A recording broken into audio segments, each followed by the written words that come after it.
आज हम कुछ सम्स कराते हैं जिसमें एक बहुत ही इंपॉर्टेंट सम है।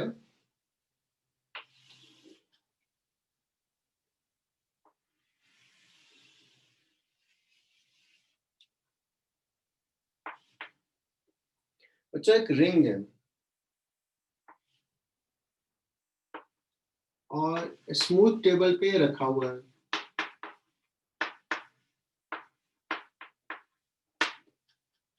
और रिंग को दिया ऐसे रोटेट कर, ऐसे रोटेट कर रहा है सम एंगुलर वेलोसिटी ओमेगा से। क्या तुम ये गेस कर पाओगे कि अगर ऐसे रिंग रोटेट हो रहा है तो स्ट्रिंग में या जो भी वायर है उसमें एक टेंशन डेवलप हो जाएगा? इमेजिन करो थोड़ा सा प्रैक्टिकल सेंस में कि हाँ ऐसे अगर रोटेट करके छोड़ दिया तो थोड़ा टेंशन डेवलप हो जाता है। अगर वायर सपोज थोड़ा लूज है, ऐसे सर्कुलर वायर है और ऐसे करोगे थोड़ा टाइट हो जाएगा, ऐसा होता है। बच्चों हमें निकालना ये है कि इसमें टेंशन कितना डेवलप होगा। दिस इज वेरी इंपॉर्टेंट सम। ये HC वर्मा में सॉल्व एग्जांपल में दिया हुआ है, मैं भी करा रहा हूं,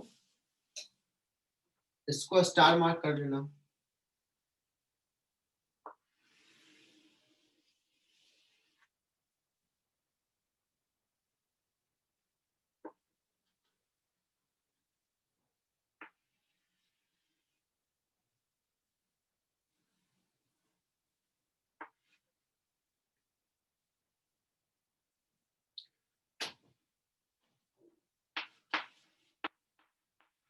Ring is rotating about its vertical axis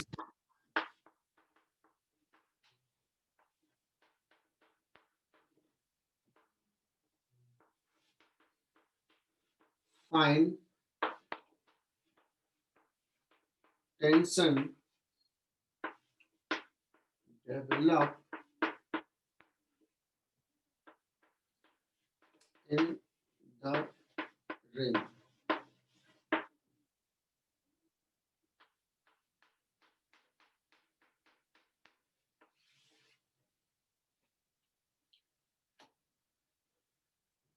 ठीक है, ये बच्चों इस सवाल में एक टेक्निक है, ये एक ऐसे भी किया जाता है, इसको अच्छे से समझना।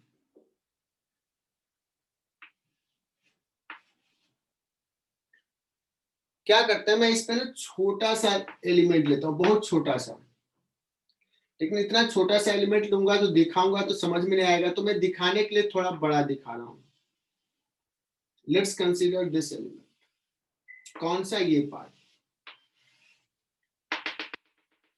लेट्स ये एंगल है थीटा, ये एंगल है थीटा, दैट मीन्स 2 थीटा का एंगल सब्सटेंड करने वाला एलिमेंट ले रहे हैं। क्लियर? सारे बच्चे लिख रहे हैं क्या?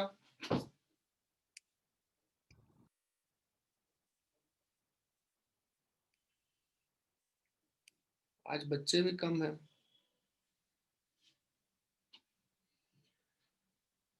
सो अगर स्ट्रिंग में टेंशन T डेवलप हुआ बच्चों, तो यहाँ पे T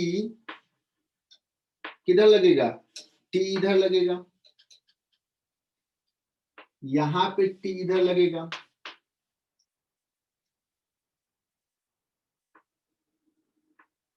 ये हमारा बॉडी है, इस पे सारे फोर्सेस देखते हैं। ऐसा नहीं कि mg नीचे लगेगा, ये मत करना, बिकॉज ये हॉरिजॉन्टल प्लेन में ऐसे रोटेट कर रहा है।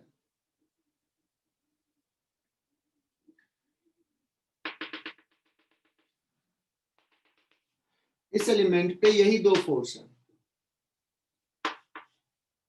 और अगर एंगल हम लोग डिस्कस करें तो ये एंगल हो जाएगा थीटा, तो ये थीटा, ये 90 minus theta, so this is theta, this is theta, this is theta. Just T का दो कंपोनेंट, इधर हो जाएगा टी साइन थीटा और इधर हो जाएगा टी cos थीटा, यहां भी वही चीज t cos थीटा और इधर t sin थीटा। तो इस एलिमेंट पे टूवर्ड सेंटर कितना फोर्स लग रहा है? 2t sin थीटा, इतना ही फोर्स है टूवर्ड सेंटर।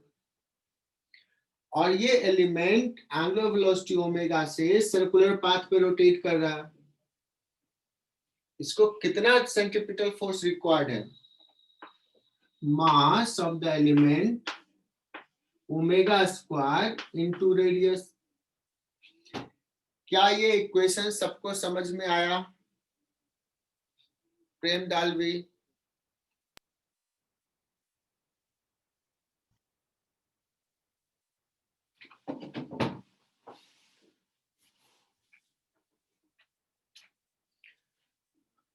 और कौन कौन से बच्चे देख लेते हैं एक बार। अब ये डीएम लिखना है बच्चों। डीएम कैसे लिखे? डीएम डीएम क्या है? इसका मास है। तो मान लो lambda is mass per unit length of the ring,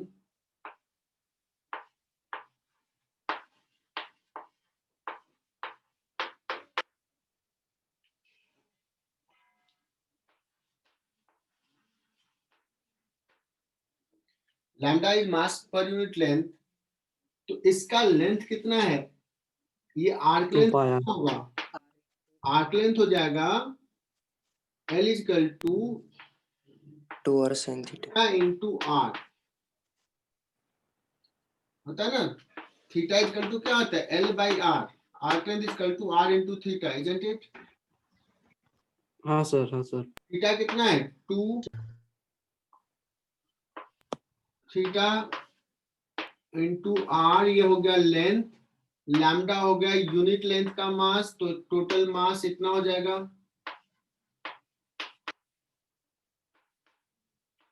अच्छा बताना, ये थीटा हमने क्या कहा था एलिमेंट कैसा लेने के लिए? छोटा या बड़ा? छोटा। छोटा, इनफैक्ट बहुत छोटा, बहुत छोटा थीटा।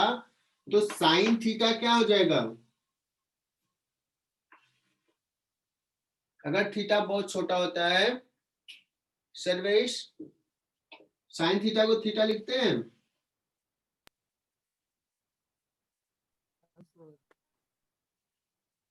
रूही, रूही याद है हमने ये पढ़ा है? When theta is small sine theta is equal to theta. दिखाने के लिए हमने एलिमेंट बढ़ा लिया है, ये है छोटा बहुत।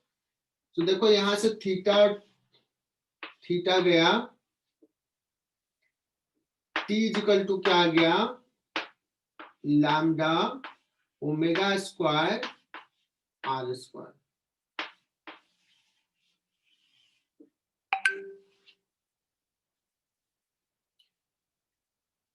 सर ये मैथमेटिकल टूल्स में पढ़ा था साइन थीटा वाला। कहाँ पढ़ा था? मैथमेटिकल टूल्स मैंने नहीं पढ़ाया था। आपने भी पढ़ा था ना सर? अच्छा,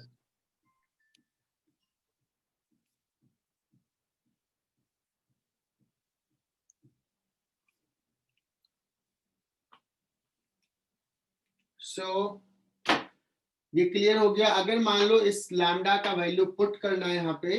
अच्छा एक और चीज देख लेते हैं, यहाँ पे t cos थीटा बच्चों इधर है, t cos थीटा इधर है, तो ये वाला फोर्स बैलेंस हो गया और t का ये component required centripetal force provide कर रहा है। तो बच्चों मैंने बहुत स्लोली बताया है, बहुत इंपॉर्टेंट है। आई होप कि सारे बच्चों को ये आना चाहिए। If anyone wants to wish to put the value of lambda, अगर कह दिया जाए कि रिंग का मास m है, mass m, total length 2 pi r है ना, into omega square R square, तो ये r एक चला जाएगा m, ठीक है, m omega square r upon 2 पाई, ये आ जाएगा t। बट लैम्डा के टर्म में ध्यान रखो तो ज्यादा अच्छा है।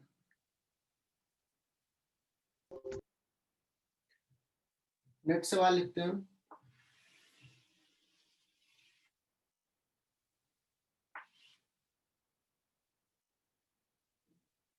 बड़ा अच्छा सवाल है ये।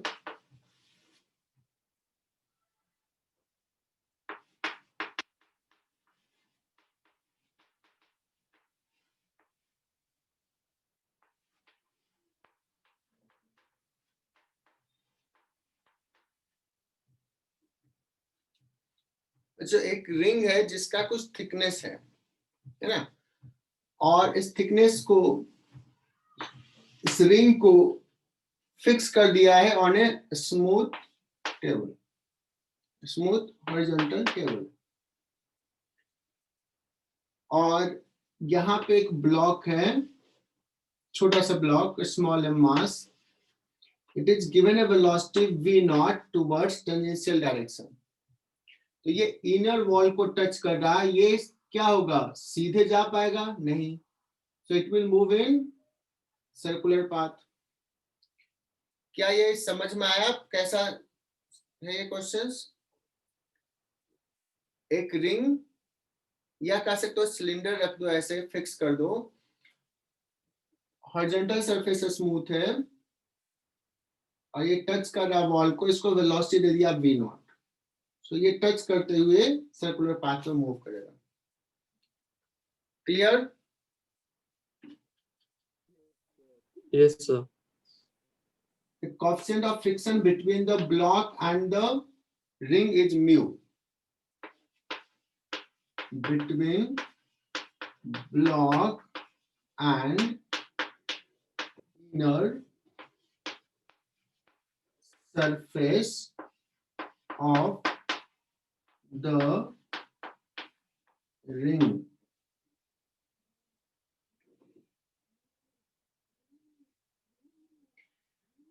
क्या लग रहा है, इसका वेलोसिटी कम होगा कि नहीं? हाँ सर, कम होगा। कम होगा। क्यों कम होगा? क्योंकि इस पर फ्रिक्शन लगेगा बच्चों। पहला सवाल लिखो,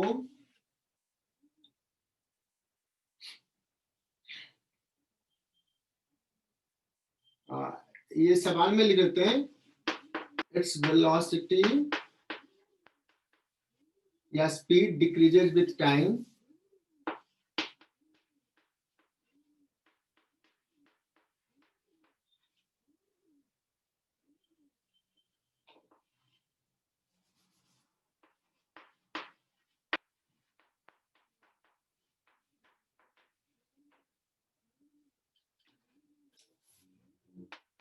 if at any instant speed is v, then find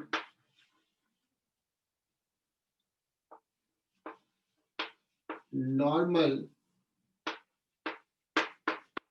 force exerted by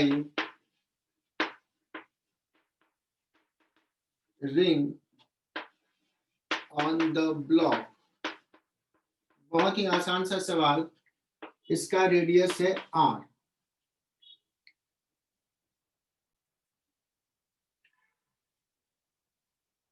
n will provide the required centripetal force। तो बहुत ही mv स्क्वायर अपॉन r। दूसरा सवाल, फ्रिक्शन फोर्स कितना लगेगा? सेकेंड सवाल, फ्रिक्शन फोर्स कितना लगेगा? तो ये फ्रिक्शन स्टैटिक होगा या काइनेटिक? काइनेटिक। प्रशांत, प्रशांत नाम से दो ज्वाइन है, सेम ही हो क्या प्रशांत? Yes sir. अच्छा, तो सबने कहा काइनेटिक, काइनेटिक लगेगा, तो म्यू एम जी लिखूं क्या? Sir mu N sir, normal force mu into N, और एन यहाँ पे कितना है? v square v square by R. क्योंकि जो n = mg एक लग रहा है वो तो हॉरिजॉन्टल सरफेस से है, वो तो स्मूथ है, वहां तो कोएफिशिएंट ऑफ फ्रिक्शन है नहीं, है ना। अब ये लिख लिया। अब मैं पूछूं तीसरा सवाल, व्हाट इज टेंजेंशियल एक्सेलरेशन।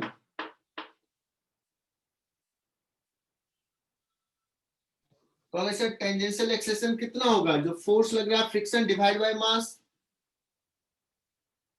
है ना।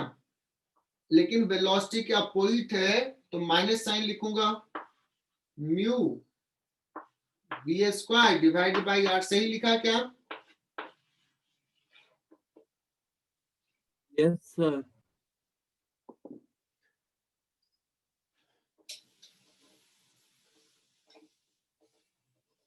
ये 3 सवाल में कोई भी बच्चा है जो कंफर्ट फील नहीं कर रहा है?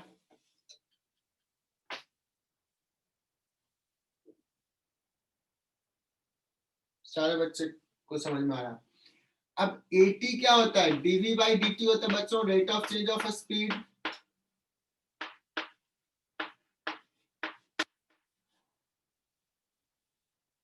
तो चौथा सवाल है, find speed at any time t।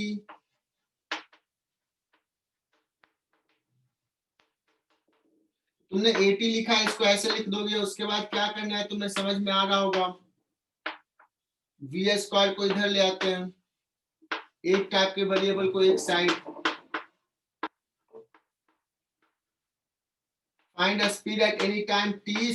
सो देखो इस सिस्टमैटिक तरीके से हम एक एक करके गए, सवाल तुम्हें यही रहेगा, तो ये सारे प्रोसेस तुम्हें करने होंगे।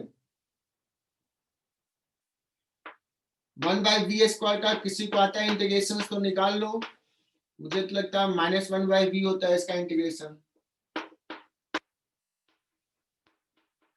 dt का t, लिमिट पुट करते हैं 0 पे, t = 0 पे वेलोसिटी स्पीड था v0, किसी टाइम t पे स्पीड v।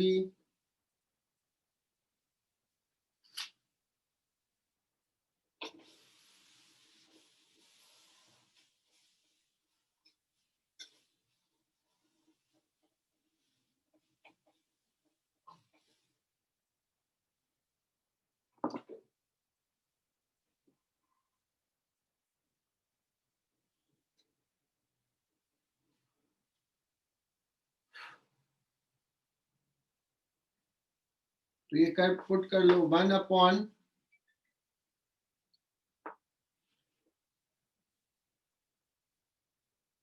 ये माइनस माइनस चला जाएगा, 1/v - 1/v0 = μ/r into t।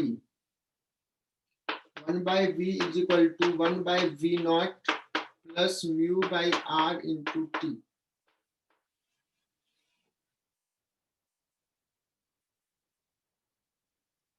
Sir sir ये तो v। तो यहां तक में दिक्कत नहीं होना चाहिए, ये निकाल लिया।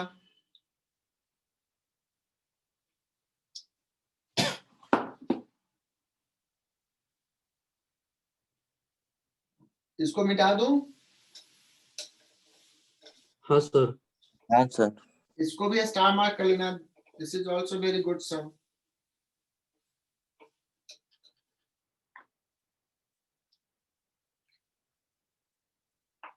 पांचवा सवाल, find speed of the block when it has completed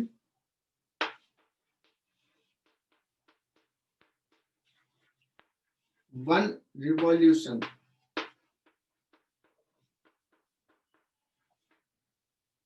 अच्छा, ये ऐसे चलते चलते चलते फिर यही आ गया, तो इस समय किस स्पीड से पहुंचेगा, है ना। तो AT = था -μv²/r। AT को हमने लिखा था dv/dt, लेकिन यहाँ पे dv by dt लिखूं या कुछ दूसरा चीज लिखने का मन कर रहा होगा?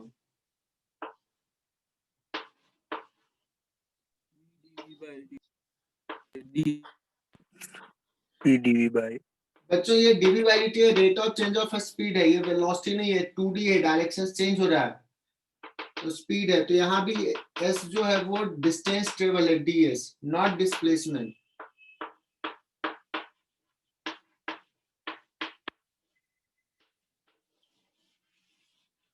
ओके ऐसे लिख लिया। अब एक v जाएगा तो आ जाएगा dv by v, v square आएगा, that is equal to minus mu by r into ds। इसको इंटीग्रेट कर लोगे, dv का क्या होता है इंटीग्रेशन बच्चों, ln v dv by v 1 by v का, ये हो जाएगा minus mu by r into ds का s, लिमिट पुट कर देते हैं। शुरू में डिस्टेंस ट्रेवल जब 0 था उस समय स्पीड v नॉट, कोई भी s अभी लिख लेते हैं तो उसका स्पीड v, यहां तक लिख लो। यहाँ हो सकता है कुछ बच्चे को थोड़ा तकलीफ हो, बिकॉज कुछ बच्चे मैथमेटिकल टूल नहीं पढ़े हैं।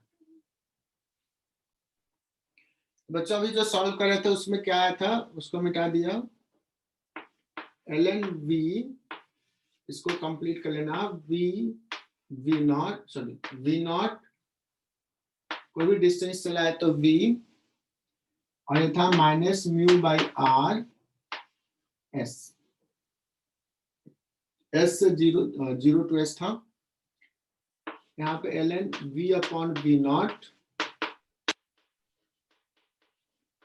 ये जनरल s के लिए बात कर रहे हैं। सो v बाई वी नॉट, ये देखो लिखने आता है क्या, लॉन को अगर हटाएंगे तो e to the power minus mu by r into S. Are you comfortable in writing this? हाँ सर। yes good. तो v equal to v naught e to the power minus mu by r into S. अब हमने पूछा था after 1 revolution what will be the speed, तो v equal to v naught e to the power minus mu by r, और s की जगह पे लिख देंगे 2 पाई r, है ना, माइनस 2 पाई इंटू म्यू। ठीक है, yes sir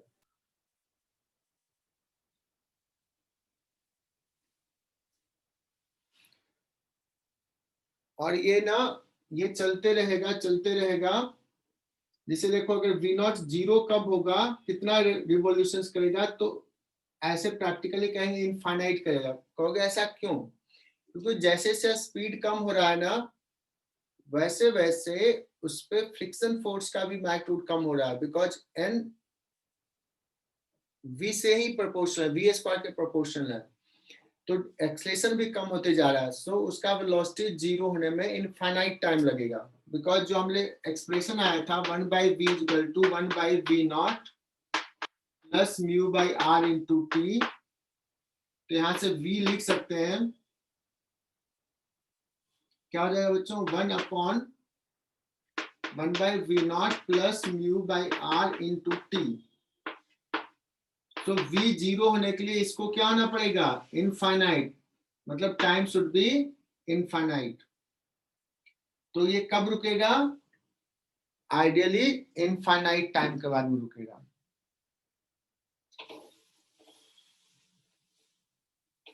ओके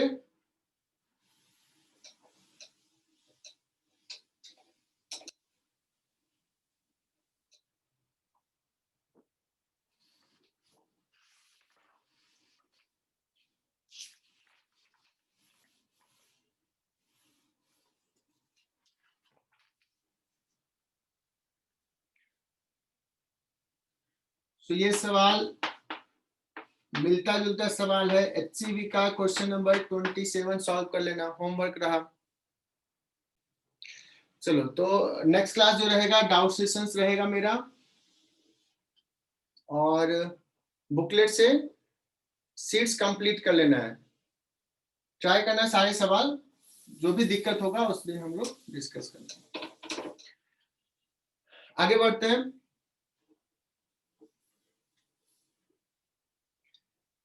नया टॉपिक स्टार्ट कर रहा हूं बच्चों।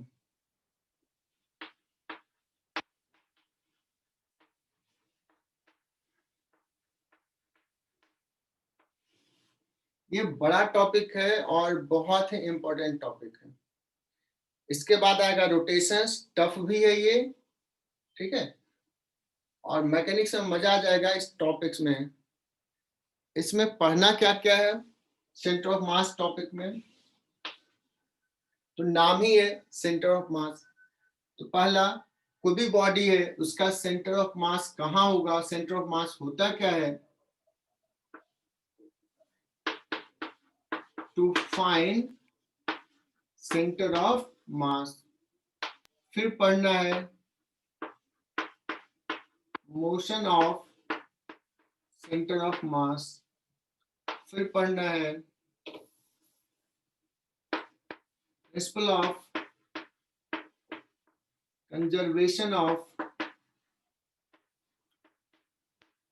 लीनियर मोमेंटम, बहुत ही इंपॉर्टेंट।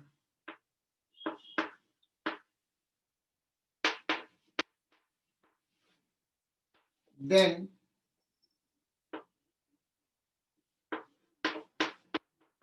कोलिजन, और इसी में एक कॉन्सेप्ट आता है इम्पल्स।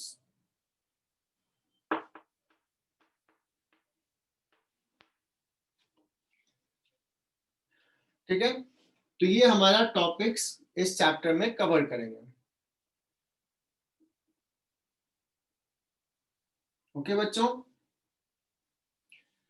Yes sir. मैंने कहा सेंटर ऑफ मास, अगर ये रॉड यूनिफॉर्म है तो तुम लोगों ने कहा सर सेंटर ऑफ मास ने इसके मिडिल में होगा, यहाँ पे सेंटर ऑफ मास होगा। और समझाने के लिए कहा कि क्या करो, इसको ना ऐसे करके रखो एक बैलेंस पे, तो एग्जैक्टली अगर इस पॉइंट पे सेंटर ऑफ मास और यहीं पे रखा तो ये इक्विलिब्रियम में रहेगा, लेकिन अगर यहां रखोगे तो ये गिर जाएगा। ठीक है, लेकिन अगर मैं पूछूं कि ये रॉड थोड़ा ऐसा है,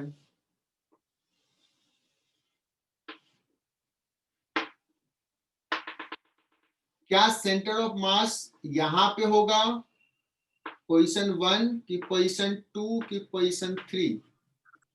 पोजीशन लग रहा है ना, इधर थिक है तो कहेंगे सेंटर ऑफ मास कहीं यहां होगा। अब मैं समझाता हूं, ये तो यूनिफॉर्म बॉडी था, मास कंटिन्यूअसली डिस्ट्रीब्यूटेड है। अब मैं समझाता हूं, एक लाइट रॉड ले लो, लाइट रॉड,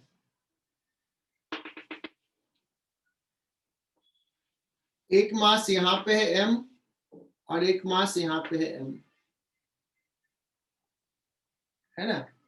तो अभी तुम कहोगे सर सेंटर ऑफ मास यहां कहीं होगा, इक्वल इक्वल मास, इक्वल डिस्टेंस है।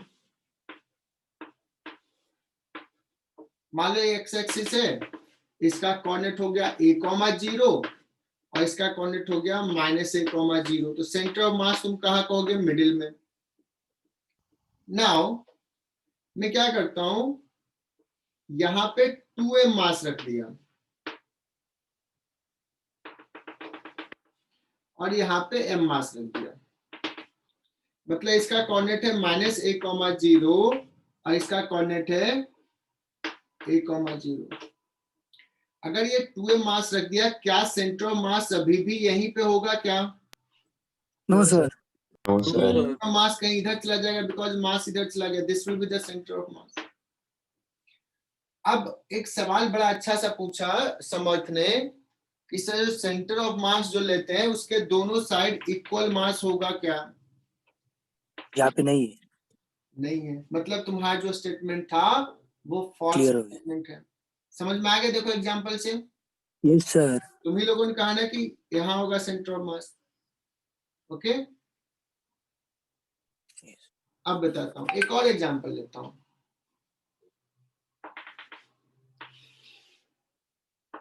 ये m मास है और ये -a,0 एक पार्टिकल है और यहाँ पे a,0 पे था, बट इसको थोड़ा दूर कर दिया, सपोज 2a ले लिया।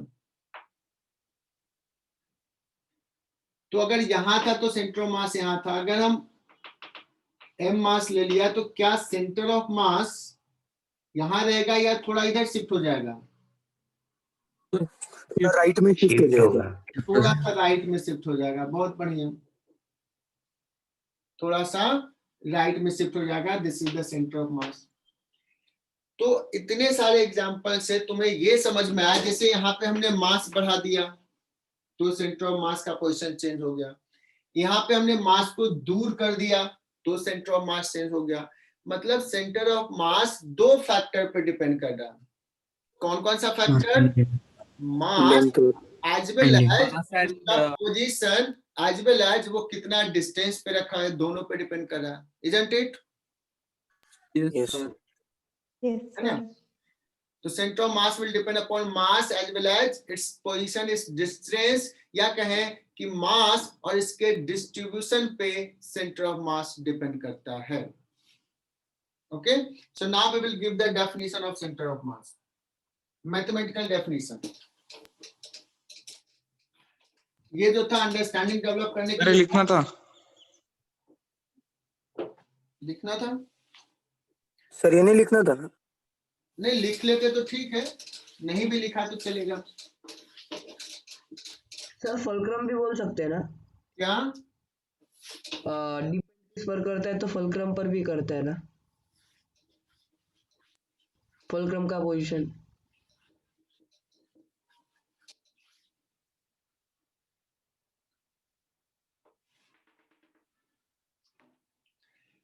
चलो बच्चों मैं लिखाता हूं यहाँ पे। अगर किसी सिस्टम में बहुत सारे पार्टिकल्स हैं,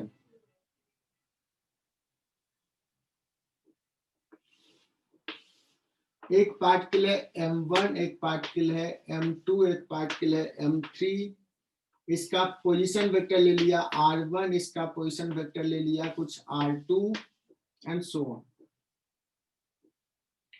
तो position vector of centre of mass जो होता है, this is defined as mass into position vector of 1 plus दूसरे पार्टिकल का mass into r2 plus so on divide by total mass.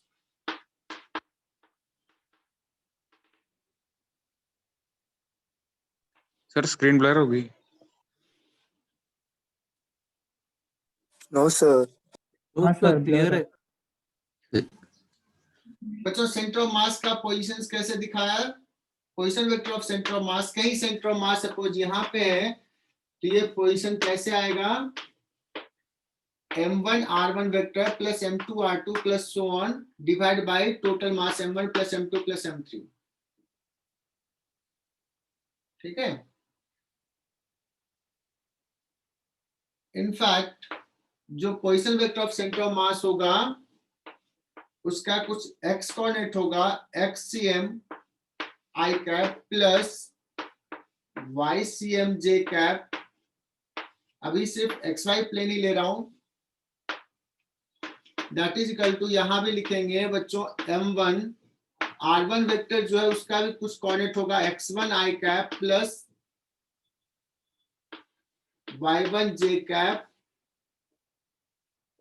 Plus m2 x2 i cap plus y2 j cap plus so on divide bye m1 plus m2 plus so on. I cap वाले को एक साथ लिख लो, m1 x1 plus m2 x2 plus so on इतना i cap plus m1 y1 plus m2 y2 plus so on इतना j cap divide by total मास। बच्चों इसको easily अगर हमने ये डेफिनेशन दिया तो इसको ऐसे भी लिख सकते हैं, इधर i का कोएफिशिएंट इज इक्वल टू इस तरफ i का कोएफिशिएंट xcm, जो ज्यादा यूजफुल है ऐसे लिखते हैं हम लोग, m1x1 प्लस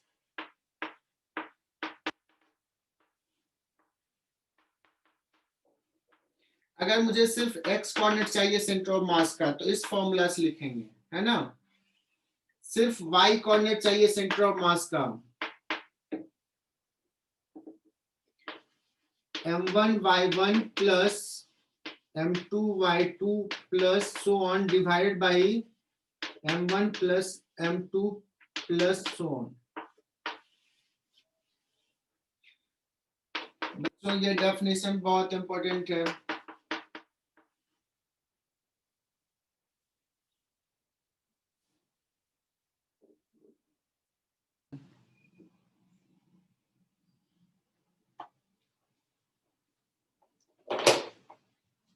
तो बच्चों XCM YCM लिख लिया। अब देखो कुछ छोटे से सवाल करते हैं, बहुत छोटे छोटे सवाल।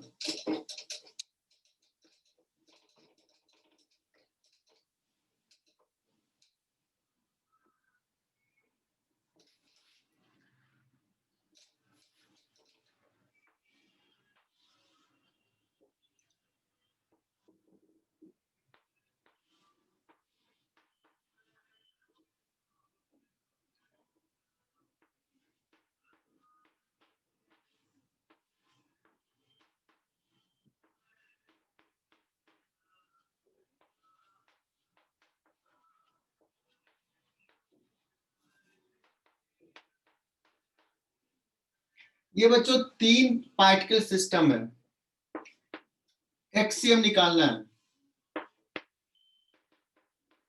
XCM का कोऑर्डिनेट।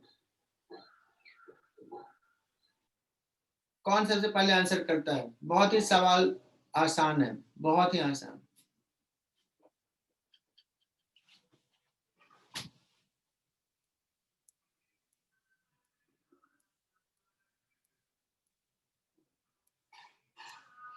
प्रणव का क्या होगा आंसर इसका?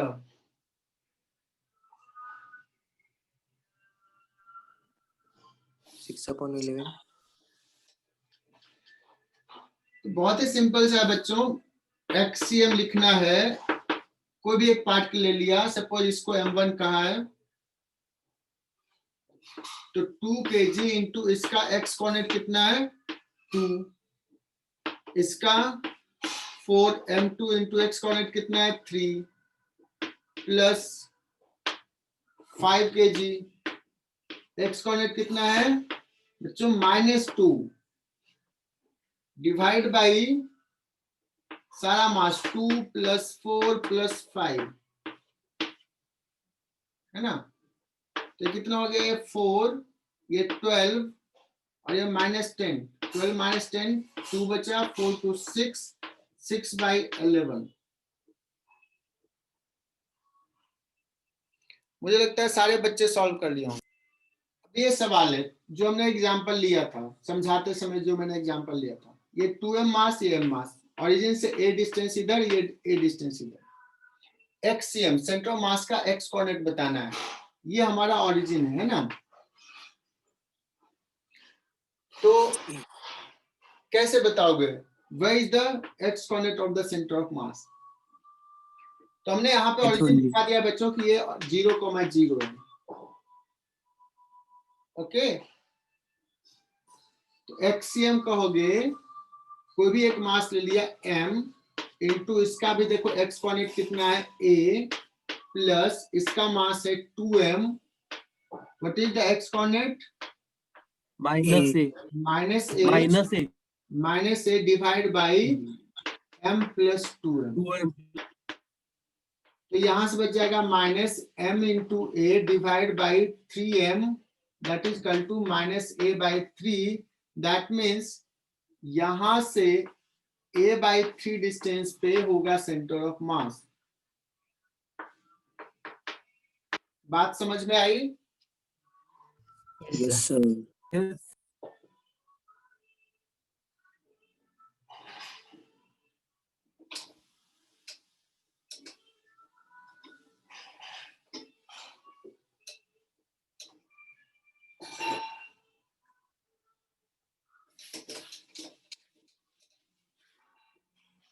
अब एक सवाल दे रहा हूं मैं, एक मास है m1, एक मास है m2 और दोनों के बीच का डिस्टेंस है r। मैं कहूंगी locate the centre of mass, position centre of mass का बताना है। तुम कहोगे सर यहाँ पे कोऑर्डिनेट सिस्टम कहाँ है, नहीं दिया है। इसे एक को ओरिजिन मानेंगे। तो कहीं भी मान सकते हो, तुम्हारे ऊपर है। हम कोऑर्डिनेट सिस्टम ओरिजिन कहीं भी मान सकते हैं। तो कोई कहेगा कि मुझे मन कर रहा है ना इसको ओरिजिन मान लेते हैं, m1 पार्टिकल को, m1 पार्टिकल को ओरिजिन मान लेते हैं। तो अगर इसको ओरिजिन मान लिया, इसको एक्स एक्सिस मान लिया, तो सेंटर ऑफ मास का कोऑर्डिनेट क्या हो जाएगा, m2r by m1 plus r m2। by m1 plus m m1 into 0 plus m2 into r divide by m1 plus m2।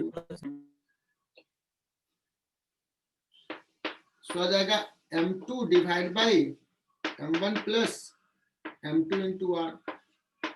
r is the distance between the two particle। तो x coordinate इसको origin माना, तो centre of मास ये है बच्चों, मतलब centre of mass का distance first particle से इतना है। कह सकते हैं सेंटर ऑफ मास का डिस्टेंस फर्स्ट पार्टिकल m1 से इतना डिस्टेंस है, r1 लिख दिया। yes sir m1 से अगर डिस्टेंस ले रहे हैं तो देखो यहाँ पे क्या आया, m2 divide by m1 plus m2 into r। m1 से डिस्टेंस पूछा, लेकिन कोई कहता नहीं मुझे तो m2 से डिस्टेंस बता दो। m1 by m1 plus m2 m1 into r upon m1 plus m2। क्या बात है, तो इसको ओरिजिन मान लेते हैं, है ना। फिर इसका माइनस आता r होता है, तो उस केस में अगर सेंटर ऑफ मास यहाँ पे है तो ये डिस्टेंस कितना हो जाएगा, r2 इज इक्वल टू हो जाएगा m1 r divide by m1 plus m2। Is it clear? yes sir। minus minus सिर्फ ये कर रहा है कि यहां से इधर होगा एक बताने के लिए, लेकिन मैं पूछ रहा हूं कि m2 से कितना डिस्टेंस पे होगा, तो इधर होगा ये बताना है। अगर मान लो इसको ओरिजिन माना, इधर पॉजिटिव एक्स एक्सिस माना, तो हम साइन के साथ लिखेंगे ये, बट मैं अभी डिस्टेंस बता रहा हूँ, मैग्नीट्यूड बता रहा हूँ, डायरेक्शंस तो बता ही रहा हूँ कि इधर होगा। Okay,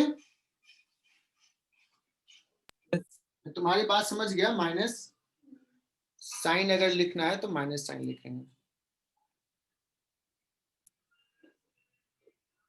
There are two particles 5n and m separation, particle ले रहा हूं, इसका साइज बहुत छोटा है, पार्टिकल है भाई, x0 डिस्टेंस है दोनों के बीच में। 5m पार्टिकल से सेंटर ऑफ मास कितना दूरी पे होगा,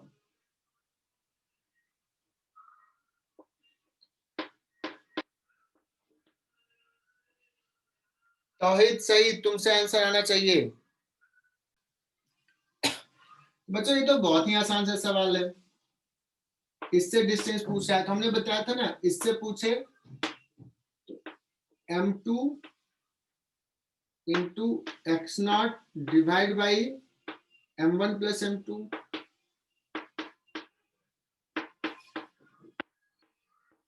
सबने सही सही आंसर दिया।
बच्चों एक सवाल ले रहा हूं,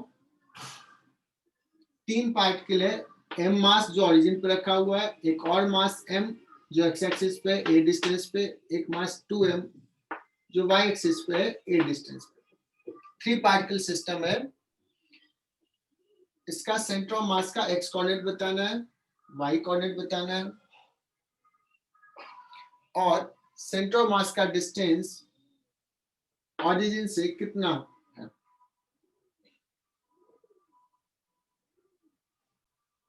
तो बात करते हैं हम लोग XCM की। XCM में आ जाएगा m1 m इंटू 0 प्लस इसको ले लेते हैं 2m, इसका भी तो x कोऑर्डिनेट 0 है, 0 plus same into m into a divide by m plus 2m plus m। मुझे लगता है सारे बच्चों ने सॉल्व कर लिया होगा a/4। सिमिलरली YCM मेरे से पहले बच्चों ने सॉल्व कर लिया होगा तुम लोगों ने। m into 0 plus 2m into a plus m into इसका कितना लिखूं, a या 0?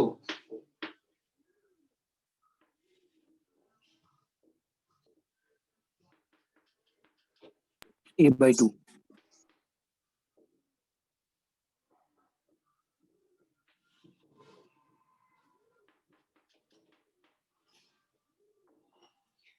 तो अगर RCM पूछा जाए सेंटर ऑफ मास का कोऑर्डिनेट तो क्या कहोगे, a/4 i cap I cap plus a/2 j cap। j cap. मैंने तो पूछा है RCM का मैग्नीट्यूड डिस्टेंस क्या हो जाएगा, a/4 का स्क्वायर प्लस a/2 का स्क्वायर का होल रूट। सो a/4 बाहर, √5 आ जाएगा, check it. This will be your answer. Sarvesh ने बता दिया आंसर।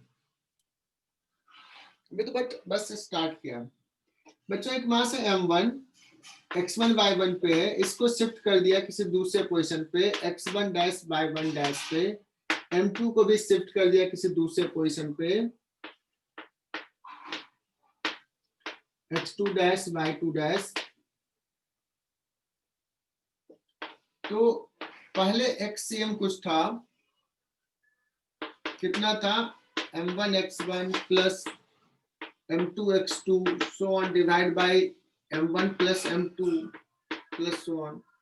अगर शिफ्ट कर दिया तो सेंटर ऑफ मास का पोजीशन चेंज हो जाएगा।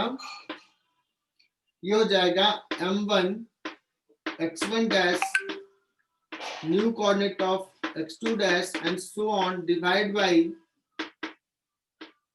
ये जस्ट लिखने में बड़ा बड़ा लिख रहा हूं, बात तो बहुत छोटी छोटी है ये। अगर मैं पूछूं कि what is the change in x coordinate of centre of mass, so you will say that sir x dash cm minus xcm, this minus this, x1 dash minus, arrange कर लिया तो इतना आएगा, देख लेना।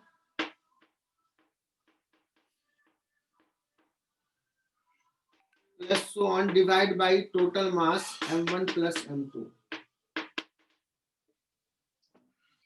इसको बच्चों बोलेंगे डेल्टा XCM, मतलब change in x coordinate of the centre of mass. Delta XCM is equal to, ये भी क्या आ गया, डेल्टा x1 फर्स्ट पार्टिकल का x कोऑर्डिनेट में चेंज प्लस सेकेंड पार्टिकल का x कोऑर्डिनेट में change plus so on divide bye m1 plus m2 plus so on. इसको लिख लो बच्चों। ये बहुत ही आसानी से आ गया, लेकिन ये ना बहुत इंपॉर्टेंट है, ये मेरा फेवरेट इक्वेशन है। वही डेफिनेशन सिंपल सा है।